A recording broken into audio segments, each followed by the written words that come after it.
I just got a perfect score of 25,000 points in GeoGuessr for the first time ever. I did it last night on my phone and wasn't able to record it, but I can show you how. So this actually wasn't too hard to do, or at least I should say it was pretty simple and straightforward in terms of what I had to do. So watch this. We started off with a location that's actually in my hometown, which was super cool. This is location number 1, and this was the direction I was facing. Now, it was on my phone, and there were no extra settings, so it was no timer, full movement for me to figure out where I was. So that's step 1 that made this an easier process. But look here.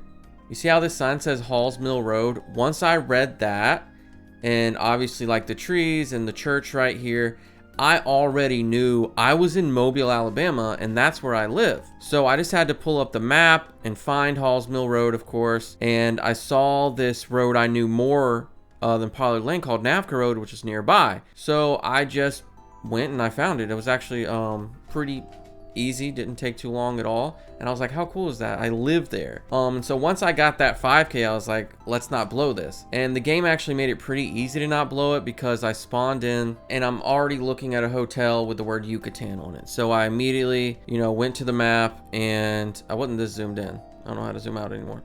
I won't zoom out anymore. But I immediately went to the map and pulled up the Yucatan Peninsula in Mexico. So I was just looking at this region. I didn't see any water nearby, so I figured it was probably at least a little more inland. And this took a while. I really just moved around on the street, got some road names, and then eventually, I don't know if I'm gonna find it here, but after a few minutes, I eventually found the word Merida somewhere on one of these walls, on a sign somewhere.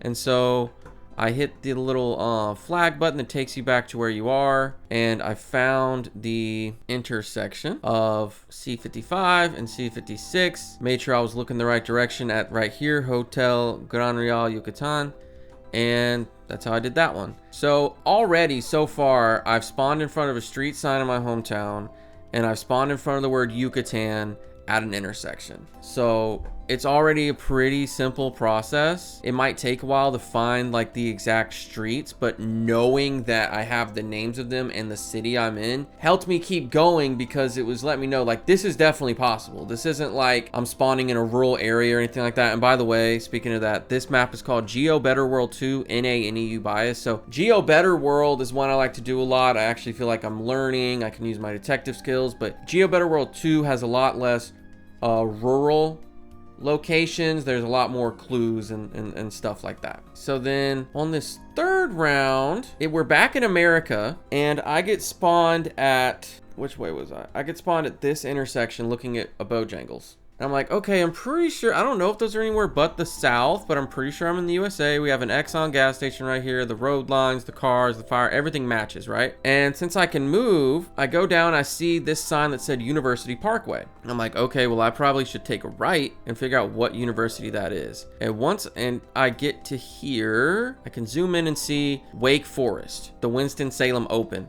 So I know, obviously, I'm in Winston-Salem, North Carolina, near Wake Forest College. And another funny thing, when I came back to the intersection to read the names, like to find out that this was Northwest Boulevard, there's also a bus right here that says North Carolina Public Schools, if I hadn't seen that yet. So, I searched around, finally found Northwest Boulevard, traced it back to University Parkway, and then put myself right here. That's where the flag was. This is just where I'm standing right now, but put myself right here looking at the Bojangles, and that was another 5K. Round 4, we finally left the Americas and go to Sweden. And as you can see, this says it took me 4 hours, 9 minutes, and 24 seconds. But a big part of that is because my sister was coming over to record an episode of our podcast with me, and I didn't close the game on my phone. So the timer kept going, but even without that, it probably still would have taken me somewhere between an hour, 2 hours or so.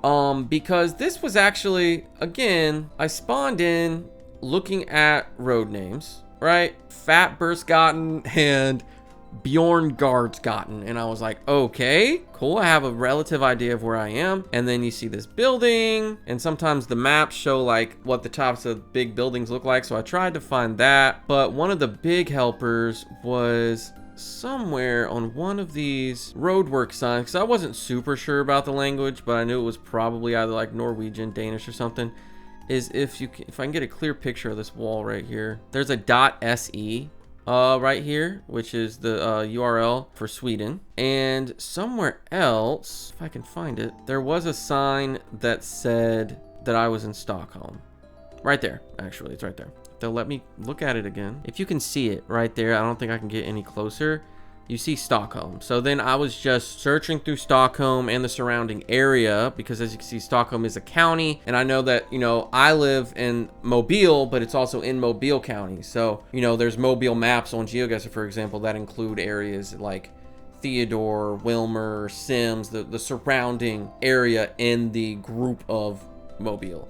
So I didn't want to just zoom in on Stockholm City, but that was my main target. And it was actually kind of tough because you have a lot of Gottens and a lot of Wagens and stuff like that. So like I said, even, you know, if you take off like 2.5 to 3 hours of that timer for me and my sister to like eat dinner together and record our podcast and stuff, like if I just stayed in front of it, it probably still, I wouldn't be surprised if it was still over an hour for me to find it. But I did, I stuck with it, and I finally found, dude, you can't imagine. I was like sitting in bed next to my wife. I was like, I gotta finish this tonight. Sitting in bed next to my wife, and finally found Fatbergsgaten and traced it all the way back to where it bends and turns into Bjorngardsgaten, or I guess where Bjorngardsgaten turns into it, because it goes this way and then there. And you know, it's a dead end, it has this park behind it, and then just placed myself. I would say the flag is a little bit off because the flag's like in the building, but it was a street view like we saw. So yeah, that's basically where I placed it. And luckily it wasn't a 4999, it was a 5K. And I was like, okay, I definitely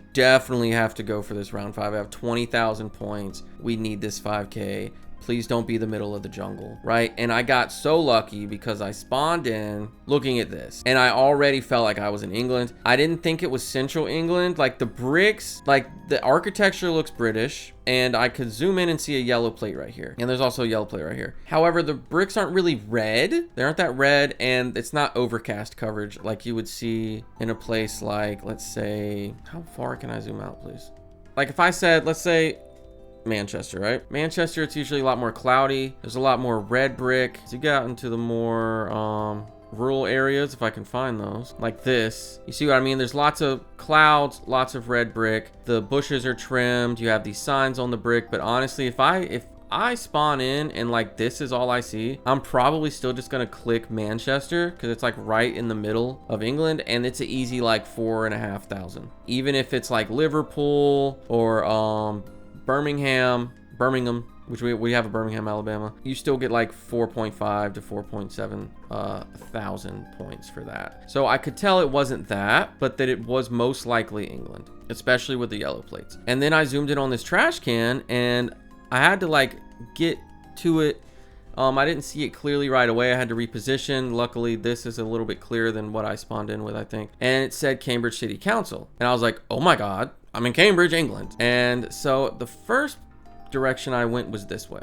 Went down here because I saw that red and yellow sign, which just ended up being like a political sign, which if I didn't know I was in England yet, that would have helped me, but I didn't need that at that point. And I got down to here and I saw this white sign right here. So I zoomed in on, I saw that's Stanley Court. And then there's a sign right here that says Stanley Road. So I'm at the intersection of Stanley Road and Stanley Court. So I'm looking for it through Cambridge and again, the surrounding area, like the little tiny city or district names around Cambridge, just to make sure. Looked in areas that were more densely populated with road names that had like actual like person names. I noticed a lot of road names, a lot of roads didn't have names, which was kind of worrying me, especially in these like apartment living style areas. I tried looking around like university areas, like college areas, due to like, you know, the way that these apartments are kind of laid out. I could see this being sort of like student living. And then I still couldn't find it, so I finally decided to go the opposite direction. And this is what really helped. And once I went this direction, I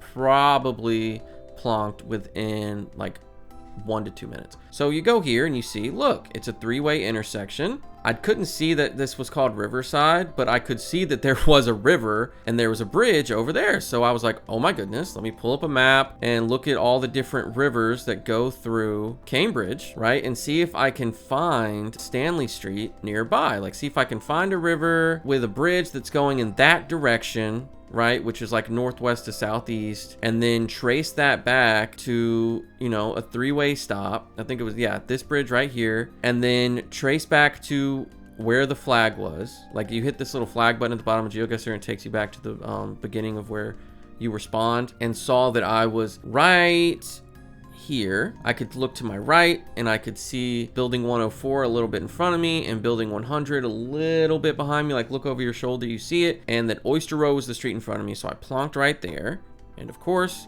got a 5K, and I took a picture of this final 5K as you can see here, and I got my first flawless trophy for that. I actually took a screenshot of the score page and sent it to my sister, because I did this all on my phone, like I said, because she was here when I was still looking through Sweden, and she didn't get to see me figure that out before she had to go. And I even sent it to my parents right here, and although they didn't really understand exactly what I was talking about at first, they still did seem pretty impressed with this achievement, maybe even a little proud, and I'm definitely proud of myself. Like I said, I know it was a pretty simple process. It just came with taking the time to find the exact road that the picture is telling you that you're on, but I'm still proud of it. And yeah, that's how I got my first 25K in GeoGuessr. Thanks for watching.